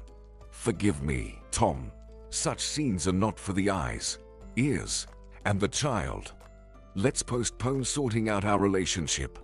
You're right about one thing. It's high time for me to cut off all contacts with that abnormal woman. Honestly, I don't understand what's happening to her. She came without warning and started saying nasty things. After this frank statement, Viola felt relieved. She softened her tone and said, We'll try to come back today so that you're not bored here. Suddenly, Sadie jumped up. The girl grabbed Viola's hand and shook her. Can I go with you? I'll sit quietly. I promise. Ask Dad for permission. And you're like Mom now, right? Viola looked perplexedly at her husband, and he nodded approvingly. Sadie is right, and I don't mind if she keeps you company. I can imagine how happy Caleb will be when you both come for him. Life in their family gradually calmed down. Tom insisted that Viola quit her job. You won't get bored at home with 2 kids, and it'll be calmer for me. What about Mrs. Douglas? As usual, she'll continue to fulfill her duties. The woman didn't want to contradict her husband and agreed to requalify as a homemaker. In the morning, she took the children to school, then went shopping with Miss Douglas's list. After lunch, she got behind the wheel again to bring the school children home. And every day, this algorithm repeated in a strict order. Viola didn't notice how the first month of her married life flew by. Then she was surprised to realize that she had been living in Tom's house for half a year. A thought flashed in her mind. I didn't even think I'd get used so quickly. And there have been no upheavals during all this time. The next day, she regretted it. When she came to pick up the children from school, Sadie's teacher called her aside. "Vila, today we had a minor emergency, so we need to talk seriously." She looked around and asked in surprise, "Right here in the corridor?" The teacher blushed. "No, of course not. Let's go to the teacher's room." Sadie and Caleb went to the car, and she followed the teacher. She immediately got to the point. "Vila, we haven't been able to talk before, and there was no reason to. And now there is." The teacher hesitated. "You could say that. I feel uncomfortable discussing such a delicate matter, but I must." "So what did Sadie do?" The teacher took a few deep breaths. "We were writing essays today. I suggested a free topic to the children. And to be frank, Sadie surprised us all. She boldly titled her masterpiece, Mom or Stepmom. What's the right name for Dad's wife? You can evaluate her work yourself." The teacher handed her an open notebook. The more Vila read the text, the stronger the indignation rose within her. Until that day, she naively believed that she and Sadie had a fairly trusting relationship. However, in her essay, the girl vividly described how happily she lived with her biological mom. She detailed an unfortunate incident that led to Lindsay's death. More than half of the essay was dedicated to her. Contrary to the prevailing belief, the stepdaughter spoke about her in a not very favorable light. The whole point was that she, Vila, deliberately chose the girl's father because he was rich. Vila's hands trembled, and a lump stuck in her throat. The teacher noticed her condition. "Are you okay?" "Nothing. It will pass. It's just unexpected to read something like this about yourself. You know, kids are like barometers. They sense the storms brewing in adult souls. I must warn you that this essay is a signal. Talk to the girl. Try to improve your relationship with her." "Yes, of course, I'll try." Vila worked unsteadily and feared she might fall. When she got into the car, Sadie asked, "Did you read my essay?" "Yes." The girl chuckled. "I know you didn't like it, but I wrote the truth." Caleb didn't understand the conversation and shifted his surprised gaze from his mother to Sadie. Vila decided that she would talk seriously with the girl again, but there was no suitable moment. Just before bedtime, she went to Sadie's room and sat on the edge of the bed. "Sadie, maybe you'll tell me what happened." The girl turned to the wall. "I don't want to talk to you." "Why?" "Because you're a stepmom, not a mom. You love your Caleb, but you don't love me." The woman tried to hug the girl, but she sharply pulled away. "Don't. I don't believe you anyway. I'm not needed by you. You married my dad for money." "Sadie, who put such nonsense in your head?" "Nobody. I did it myself." "Don't lie to me. I think I can guess whose hands are behind this. Have you been meeting with Aunt Becky?" Sadie turned around. Her face was flushed, and tears sparkled in her eyes. "So what? What's it to you? I'll be friends with whoever I want. Becky took me to the movies and treated me to ice cream. She's kind and not a deceiver like you." It was pointless to further clarify the relationship. Vila barely held back tears, but she understood perfectly well that she had no right to tell anyone, especially her husband or son, about what had happened. The woman decided to deal with her former friend herself. She had no doubt that their old friendship had come to an end. Vila decided to draw a final line in her relationship with Becky. She knew where her friend worked and headed to the company's office. Unexpectedly, on the first floor, she ran into her husband. Tom asked in surprise, "Vila, what are you doing here?" "I want to ask you the same question." Without hesitation, the man replied, "We're partners, so I'm here for business." "I see. I'm curious.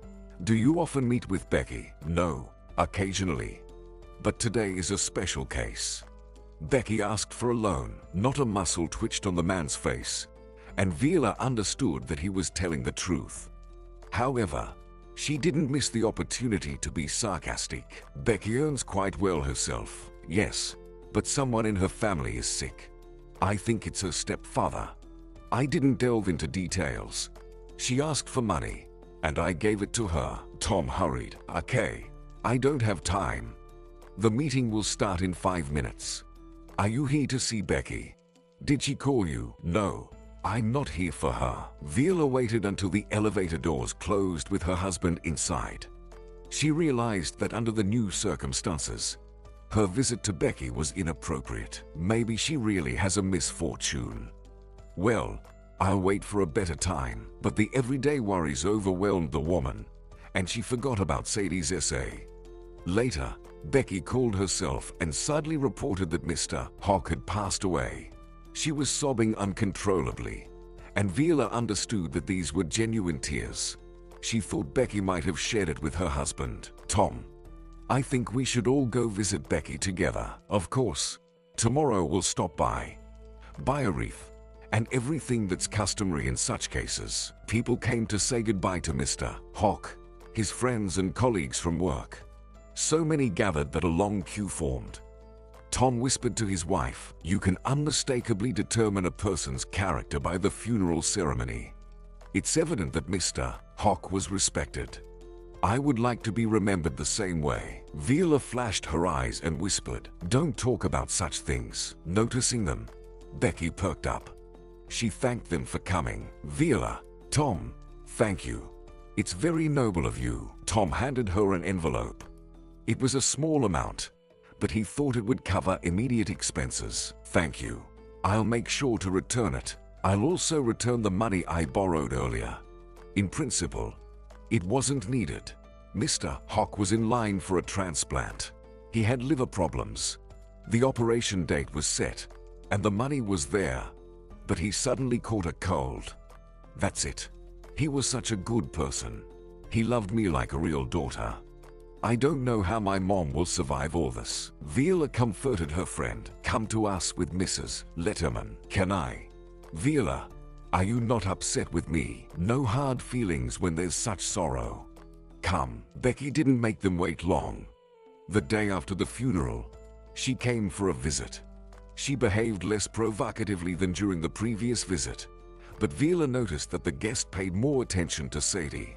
They whispered in a corner, and the sting of jealousy pierced Viola's heart. Amazing. My own daughter avoids me, but she clings to Aunt Becky as a proper hostess. Viola treated the guest, while herself thinking, "I wish I could overhear what they're discussing." However, this desire was unfulfillable, as Viola found it demeaning to eavesdrop on close people. Unexpectedly, Caleb offered help to his mother in this delicate matter. "Mom, I overheard what Sadie was whispering to Aunt Becky." "Son, didn't you forget that eavesdropping is not good?" "No, I remember. But sometimes it's necessary." "Okay. Spill the beans. What did you hear?" "Just nothing special. Sadie was complaining that you don't notice her, like you fool around with me. I considered her my sister, and she pulled such a trick." The boy was clearly upset, and Viola hastened to reassure him, "Don't pay attention. Sadie is going through a tough time right now." "I know, but you still shouldn't treat close people like that." The boy sighed heavily. "Of course, Tom is a good person, but we'd better stay in our apartment." "Maybe you're right." "Oh, I almost forgot. Aunt Becky was trying to persuade Sadie to go somewhere. I didn't catch where, but if you want, I can ask her." "Don't you dare. Sadie won't dare to leave the house without her father's permission." Days flew by, and Becky didn't think about going home. Since her stay had prolonged, Viola decided to tactfully remind her friend that it was time for her to leave. After breakfast, she hinted, "Becky, you left your mom alone. You should check on her." Becky casually shook her golden locks. "I called her just yesterday. She's fine. You know, I've gotten so used to being here, and Sadie is like a real daughter to me. If I hadn't had the procedure back then, I might have had a daughter of about her age." Viola couldn't understand what shocked her more, the news itself or the calmness with which her friend talked about such things. "Becky, how could you decide on that?" The young woman shrugged immediately. "It's very simple. Giving birth to a child of such a jerk like Mark is too much. Now I understand why he dumped you. It's not known yet who dumped whom. It's easy for you to judge. Look at the man you snagged." Viola shot her friend a reproachful look. And Becky said with a smirk, "Viola, I'll keep quiet. I won't bring it up again. Just don't hit me." It didn't take a minute before Becky spoke again. This time, she wanted to discuss the prospects of her future with her friend. "Viola, I want to get your advice. I'm listening. Do you think I should start my own business? I think it's not worth it. Talent is needed in any business. You are not cut out for business. You'll fail right away. It's too late. I've already collected the documents. I want to start with a small agency. I'll help singles with household issues. You know, arrange furniture, clean up, plant a lawn. Not a bad idea. Yeah. Viola, will you lend me more money? I don't have spare cash." asked Tom. Of course, Tom didn't refuse his wife's friend. But later, he expressed to Viola what he thought of Becky. "Viola, honestly, I'm tired of this. Not only does she live with us, but she also asks for money. I'm not an ATM. I earn money. I don't pluck banknotes like leaves from a tree." Viola tried to convince her husband, "Tom, Becky will repay. She promised." Promising doesn't mean doing. Everything has its limits. She asked once. She'll ask again. I have a suspicion that we'll have to squeeze our money out of her. And please, hint to her that it's time for her to leave. Okay, I'll tell her directly. Apparently, Becky overheard the conversation between the spouses, or Sadie informed her. But on the same day, she decided to leave for home. "That's it. I won't bother you anymore. It's time to get down to business. I'll be developing my new business. Tom, as soon as possible, I'll pay you back." When the guest left the house, everyone, except Sadie, breathed a sigh of relief. Even Mrs. Douglas was pleased. Another year flew by unnoticed. Sadie became uncontrollable. She constantly insulted Viola and often quarreled with Caleb. However, whenever her father appeared at the doorstep, the girl instantly became perfect. But Tom was completely unaware of the tense atmosphere in his home. Several times, Viola wanted to talk to her husband about Sadie, but each time she hesitated. However, every patience has its limits. During another argument, the stepdaughter called her a fool and Caleb a degenerate. Viola was very angry with the girl and promised to tell everything to her father. To calm down a bit, she sat in front of the television. In an attempt to annoy her stepmother, Sadie sat down next to her. The daily program was on, reporting on extraordinary events. Suddenly, Sadie shouted in a voice that wasn't hers, "Dad's there. That's Dad's car." I recognized it immediately. The girl started running around the house. "Viola, let's go quickly. Dad must be in the hospital." Unlike her stepdaughter, who emotionally interpreted the program, Viola was calm. She silently dressed, and they went to the city together. But somewhere in the middle of the way, a call came on her mobile, and the sunny day dimmed in the woman's eyes. Viola couldn't believe for a long time that Tom had died. She tried to convince herself that it was just a dream, and that if she opened her eyes, she would see her husband's smiling face again. But miracles didn't happen, and she had to get used to life without her beloved. After her father's death, Sadie calmed down a bit. She resembled a frightened animal and constantly tried to hide. Only Caleb behaved decently, knowing that without his support, his mother would be lost. But along with the moral tension, financial problems arose. Tom hadn't made a will, so all his accounts were blocked. The lawyer informed them that it would take 6 months for his wife and daughter to settle the inheritance. Viola decided to call her friend to remind her of the debt. But Becky burst into laughter on the phone. "Becky, what's wrong? What money? I never borrowed from your husband. And even if I did borrow from him, I would owe it to him. But since Tom is no longer in this world, the matter can be considered closed." Viola was amazed at such blatant audacity. "Becky, are you joking again? I really have nothing left, and I have 2 children. And haven't they taken Sadie away yet? Why should they take her away? Because you are nobody to her, a stranger. Don't talk nonsense. I have already filed documents for guardianship, I see. So, your share is not enough for you alone. Do you want to take the inheritance from an unfortunate orphan as well? You know, lately, I've been worried about an interesting point. Did you organize the accident for your beloved husband, Becky? Have you completely lost your mind? Viola threw the mobile and burst into tears. Mrs. Douglas rushed in immediately. My dear, calm down. Don't despair like this. How can I not despair when we have almost no funds left? And my friend refuses to repay the debt. I'll share with you. I have some savings. The cook's eyes radiated kindness, bringing a bit of peace to the widow's soul.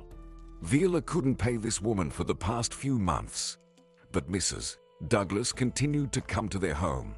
She used her own money to buy groceries and cooked for them every day. 3 months passed, and Viola had somewhat come to terms with the loss, but a new misfortune awaited her. One morning, she received a call from the school. She immediately recognized Sadie's teacher, the one who assigned her to write an essay. Viola, could you come to us today? We need to discuss a few matters, probably about the delayed payment. Viola guessed. Not only that, we have other concerns about you. All right, I'll try to come. Make sure you do. An inner voice hinted that an unpleasant conversation awaited her, but there was no way to escape. So Viola went to the school. This time, she was invited to the principal's office. The gray-haired woman looked at her sternly. I think you can guess why we called you. Viola said, I will pay. As soon as the money comes, I will immediately settle the debt. You know that Sadie's dad died in an accident, and the inheritance will only open in 6 months. Just 3 more months to wait. The principal waved her hand dismissively. Mom, I'm not interested in your personal problems. We are not a charity organization. This is a fee-paying school, and you have 2 children enrolled here. I don't even know what you expect if you can't support your family. We received a request. What request? You are planning to become Sadie's guardian. Right, yes. She has no other relatives, but you are not her blood relative. So, the question is very doubtful. And the girl's behavior is alarming. She's rude to teachers, skips classes, and seems to be secretly smoking. That can't be. Sadie is a good girl. Seems like you are not handling your parental responsibilities well. So, guardianship will likely have to wait. Nothing wrong if she spends some time in a children's home. No, don't send her to a children's home. I'll find a job. Once everything settles, I'll start working. I have a higher education. I'm a doctor, a physiotherapist. Well, it's all the same to me, frankly. Sort out your issues. 2 weeks enough for you? Yes, of course. Viola ran out of the school as if wolves were chasing her. Her agitated state prevented her from thinking clearly, and she frantically considered possible ways to quickly solve the financial problem. She couldn't turn to her parents because she felt ashamed. She had to explore other avenues. I'll call Becky again. Maybe a hint of conscience will awaken in her dark soul. But her friend, after the first few words, told her to go to hell. Viola, please, back off. Otherwise, I'll have to involve the police. I'll say you're engaging in extortion. Becky, have a conscience. You borrowed money from us. Viola, I'm warning you for the last time. Leave me alone. Short beeps were heard. Caleb called his mother with the mobile phone in her hand. Becky called. The woman just nodded. She doesn't want to repay the debt. No. She says she didn't borrow from us. Yeah, we should have dirtied her up back then. A cheerful voice of the stepdaughter was heard. Hello. Who mentioned my name here? Caleb responded. Sadie, come here. We have something to discuss. The girl cautiously entered the living room. Are you two whispering about me? Planning a conspiracy? Why dirty our hands on you? Hey, buddy, be careful. Just so you know, I'm in my own house. I can kick you out in 2 minutes. Viola saw Caleb clenching his fists. Watch out, or you might be the one getting kicked out of here. Do you think your sweet life will last forever? No, my dear little sister. We might get expelled from school, and they could take you to a children's home. Vila asked her son, Caleb, stop, but it was already too late. Sadie attacked her with animalistic fury, hitting her with fists on the face, arms, and neck. You're to blame for everything. It's because of you that my dad crashed, and now you want to send me to an orphanage. It won't work. I'd rather burn this damn house down than live under the same roof with you freaks. The woman tried to stop the enraged girl, but she burst out, if you don't get out of here with your idiot son, I'll leave. Vila said wearily, go, Sadie, get some fresh air. When your head clears, you can come back. We'll talk later. The girl, who was in a light tracksuit, rushed out onto the street. From a distance, the familiar sound of the gate opening mechanism was heard. Caleb looked at his mother with concern. Mom, maybe bring that fool back. Who knows what she might do? She'll come back on her own. She'll cool off a bit and return. But time passed, and Sadie didn't return. Vila looked out the window and stepped onto the front porch. Sadie, come back. But the girl didn't respond. Caleb searched the entire estate but returned empty-handed. She's nowhere to be found, like she vanished into thin air. But she couldn't have gone far without warm clothes. We need to run around, asked the locals. Caleb was absent for about an hour. No one had seen Sadie. Where could she have gone? Mom, maybe we should report to the police. Son, let's not rush. My intuition tells me Sadie is okay. I'll go to town now. Maybe Becky's mom will clarify something. You wait here, Caleb grumbled. We shouldn't have moved here.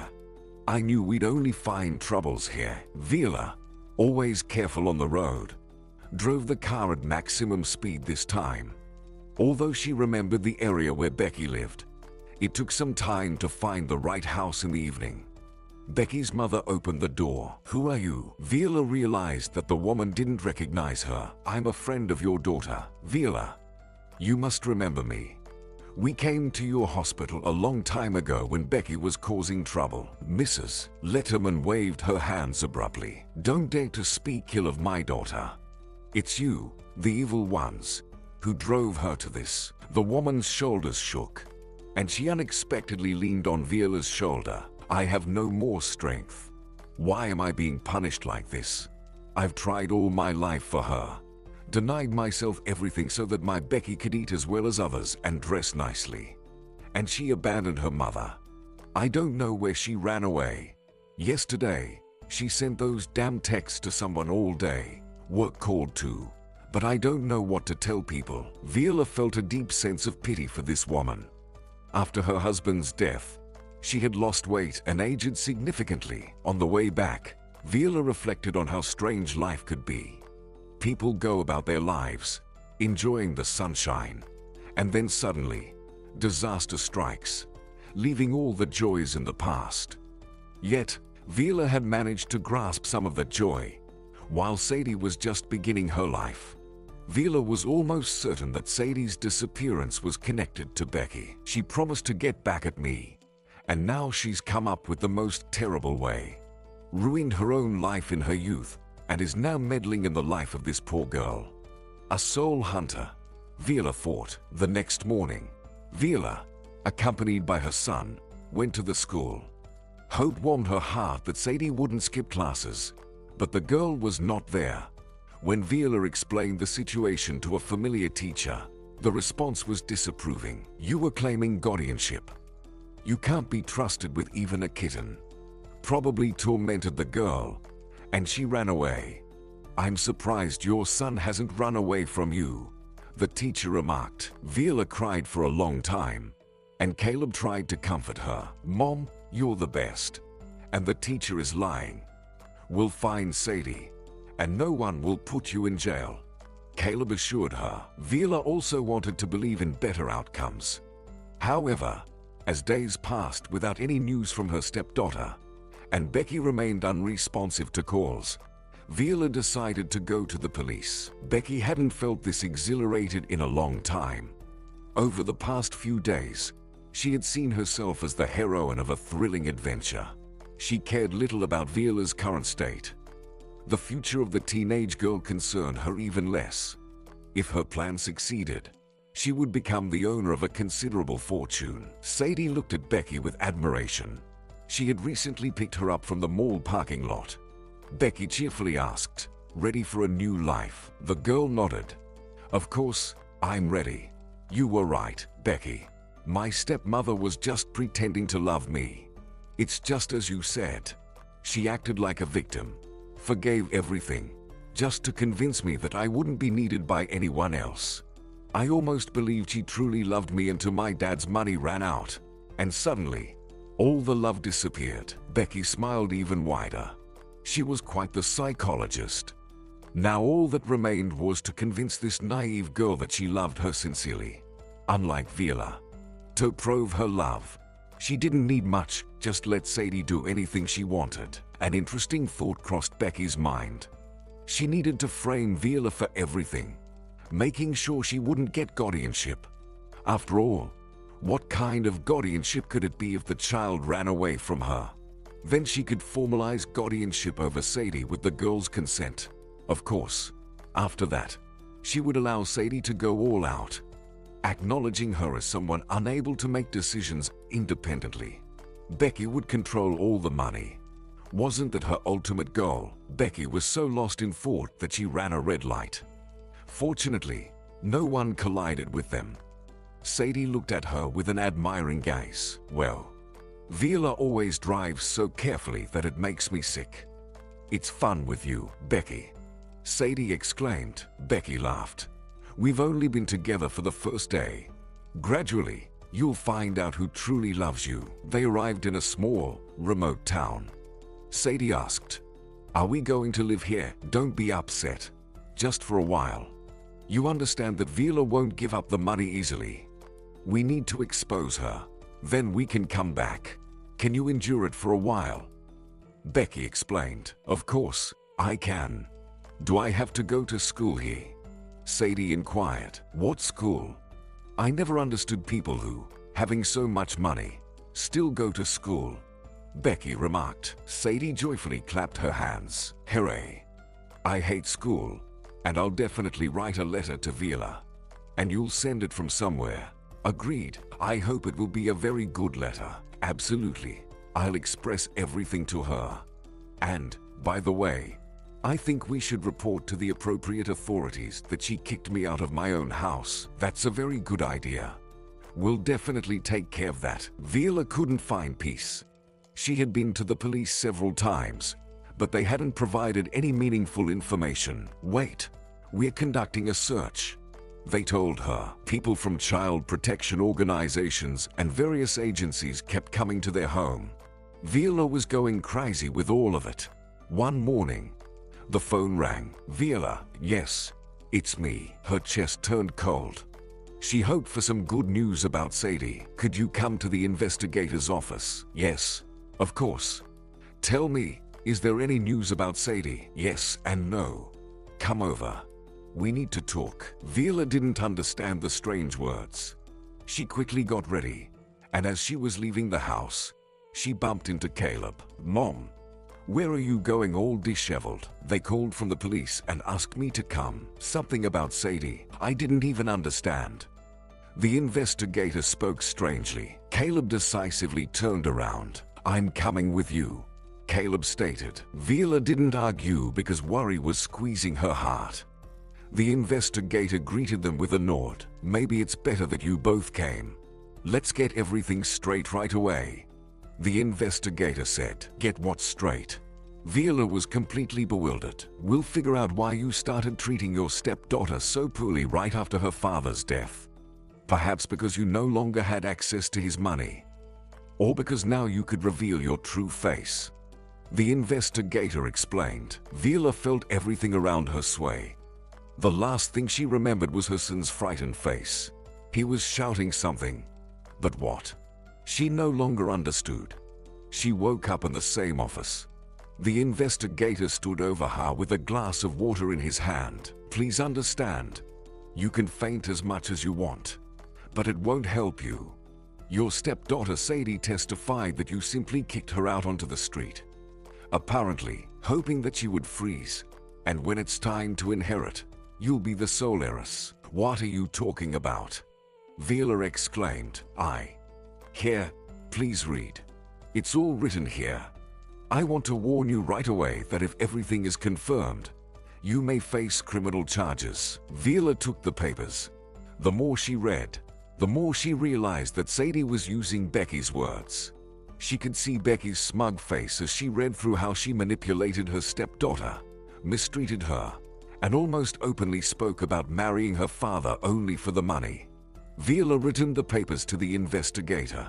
He took them and said, "That's not all. Here, this is what we were told at Sadie's school." Vila took the papers. She already understood that there was nothing good written there. After half an hour, she turned to Caleb. "Son, go home." "What? I'll be telling the investigator." "You don't need to know." Caleb resisted for a long time but eventually left. The investigator looked at her with interest. "And what is it that you want to tell me?" Vila raised her eyes to him. "Everything. Everything from the very beginning. From the moment the three friends met. I want to make it clear that I'm not trying to defend myself. I'm trying to do everything to prevent Sadie from getting further entangled. Expecting anything good from someone connected to Becky is not advisable. The girl is still very naive, and Becky is an incredibly good psychologist. Credit should be given to the investigator." He listened attentively, occasionally asking some questions, made coffee a couple of times for both of them. Vila finished late in the evening. Mr. Beckett, as the investigator was named, looked thoughtfully at her. "I understand you perfectly, and you know, I think you're telling the truth.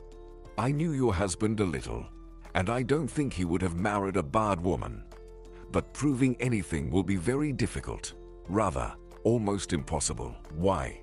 Vila asked. Vila looked at him pleadingly. "I told you the whole truth. I understand that. But your truth is based on emotions and feelings. Here, in these papers, we have facts. Let's go through them." Sadie ended up on the street almost overnight. She did. Did her academic performance worsen after her father's death? It did. Did she start skipping classes and behave irrationally? That's also true. Based on the facts, the conclusion is clear. You led her to this state. I assure you, any person would rely on facts first and only then on emotional experiences. And your emotions won't be the basis for the decisions made. What should I do? The investigator pondered. You know, I really want to help you. Somehow, I think you genuinely care about this girl, not just about yourself. I have one idea, but I need to discuss it with my superiors. I can't go for it without permission." It took several more hours to persuade the chief. As a farewell, he said, "Beckett, if anything, you're out of the force." Sadie enjoyed a cigarette. She didn't particularly like the smell of smoke, but she looked cool, judging by the admiring glance from one of the guys they met yesterday on the street. More precisely, Beck introduced them. Frankly, she was tired of Sadie constantly staying at home. It was annoying to keep a good expression on her face. So she decided that the girl needed to meet people, and preferably older than her, not very principled. While there was time, she had to implement her plans. Well, at least start. She had to spend a bit to interest Sadie in almost grown-up people, but she succeeded. When Sadie left today on the invitation of the coolest among them, she even hugged Becky. "You're so cool, so real. This is how you should love, not forbid everything in the world." Becky smiled, thinking to herself, "Go on, silly." Sadie returned late. Becky could even smell alcohol on her. Everything was going according to plan. One morning, as they had breakfast in front of the TV, Sadie suddenly stared at the screen. "Oh, look, they're talking about Dad." Becky turned up the volume and stared at the screen. The more she listened, the worse she felt. The TV reported that some circumstances had come to light after the death of a famous businessman. Specifically, he had no money. There were only debts. The heirs would have to pay them off. The house would go under the hammer as soon as they found the businessman's daughter, and she would be placed in an orphanage. Sadie looked at the screen and stayed silent. Then she said, "So, Viola won't get anything. It's very good. I'm glad. And you, Becky?" Sadie smiled at Becky, who suddenly jumped up. "Are you an idiot? Are you crazy? You're broke. Don't you understand that?" Sadie looked at her with fear. "Well, I can't change anything. Can't you see? Why are you yelling at me?" Becky threw a plate on the floor. "Why am I yelling? Because everything is ruined. Oh God, what a fool I am." "Sadie, who needs you now?" the girl almost cried. Becky, what's wrong? You said you loved me, that Viola didn't love me, but you did. You said Viola was all about money." Becky burst into laughter. "Where do people like you come from? Who needs you even without money? I certainly don't. Oh God, at least I only have to pay for the apartment tomorrow. I won't have to spend anything. In fact, you owe me a lot of money. I was counting on you, you know, and I lost. Well, Viola, you'll all get what's coming to you." Becky quickly packed her things, and Sadie finally understood what was happening. "Becky, you're not going to leave me here, are you?" "Of course I am. You wanted to be an adult. Let's go ahead. You can be one." Becky grabbed her suitcase and walked out. Now she would have to start all over again. Clearly, this girl would tell everyone everything. Done. Such a plan failed. She had never been so wrong. Sadie sat on the floor and cried. She didn't hear the door open. "Hey, sweetie." The girl looked up. It was the same guy who had been paying attention to her lately. "Hi, Eri. I'm so glad you came. You know, Becky dumped me." Sadie burst into tears, and Eri asked, "I didn't understand. Who will pay me for hanging out with you?" Sadie looked at him with teary eyes. "Pay? What are you talking about? And what did you think? Is it interesting to hang out with you, a minor, for free?" "Eri, did Becky pay you?" "She did. And she still owes me. You'll have to pay me back, sweetheart." "But I don't have any money." For a while, the guy stared at her in a way that scared Sadie. Then he turned away. "I don't want to sit because of you. So, what do we have here?" Helplessly, Sadie watched as Eri packed the TV, stereo system, and kitchen appliances into a bag. He made a call, and within 15 minutes, 3 more people arrived at the apartment. They quickly took everything out. Sadie lay down on the couch. She just didn't understand what to do now. Viola and her dad appeared in her dreams. She woke up in tears from a scream. "Oh God, what is this?" The landlady stood in front of her, looking around. "Where is everything? Where, I'm asking you?" She shook Sadie, who didn't respond. The landlady called the police. "Viola, you need to come to the station urgently. We have Sadie, and things are not looking good for her. She refuses to talk to anyone, and she's accused of theft." Viola rushed there immediately. On the way, crying and talking to herself, she literally burst into the investigator's office. Sadie was sitting on a chair. She was so small, so hunched over. The girl was quietly crying. Viola rushed to her. Sadie, are you okay?" And then Sadie hugged Viola with both hands and cried aloud. "Forgive me, please. I don't understand why I did all this. Becky told me everything so convincingly. Forgive me." After some time, Sadie, a bit calmer, started telling her story. Viola held her hand tightly, and the girl turned to her, looked into her eyes, and continued her narrative. At the end of the story, the investigator said, "It's a slippery slope. Damn knows what to grab onto to catch this Becky. Tell me, Sadie, did she introduce you to those guys?" "Yes, she did." "Well, that's something. Go home, and if needed, I'll call you." "Home? But they'll take him away soon." Mr. Beckett smiled. "Oh, Sadie, you're lucky with your stepmother. She unfolded a whole spectacle just for your salvation. Go, She'll tell you everything herself. Sadie and Vila left the police station, holding hands tightly. They stopped in front of the car. Sadie started crying again. Vila hugged her. So, what now? Everything is already behind us. Vila, if you only knew how ashamed and scared I am. You just can't imagine. I'm starting to understand what all this could lead to. Don't think about that. Think about the good. We've been through a lot, and now everything will be fine. Vila, can we first go to the cemetery to see Dad? Yes, of course. While they were driving, Caleb called. Mom, where are you? Caleb, Sadie and I are going to Tom's grave. We'll be there soon. With Sadie, yes. The girl reached out. Can I? Vila handed her the phone. Sadie quickly spoke to Caleb.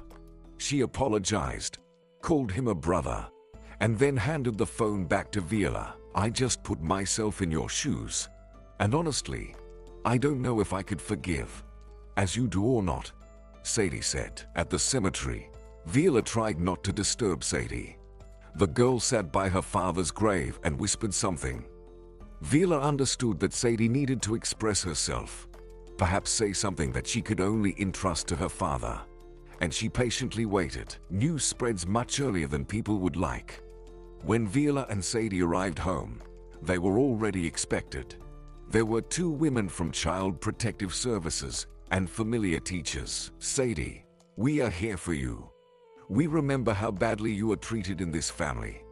We hope they will be punished. Sadie looked scared at Vila, who even paled. It's not true. My mom is the best in the world, and my brother too. But you said something completely different. I was stupid.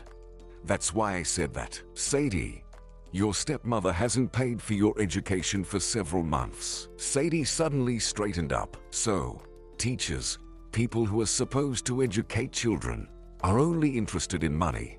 So you don't care if a child falls under a bad influence. You're not interested. You'd willingly let them drown. I'll call my godfather. I hope you know who he is. The women hastily said goodbye and left. Sadie approached the door to her room. Can I? Caleb laughed. What, little sister? Forgot how the doors open in your house. Sadie entered the room, went to the couch, took her teddy bear from there, hugged it, and cried. After a second, Vila hugged her. She was crying too. Caleb held on as much as he could, but then he hugged Sadie with her mother and also cried. All of them had been through a lot lately. Vila, Sadie, and Caleb left the notary office. They had just inherited.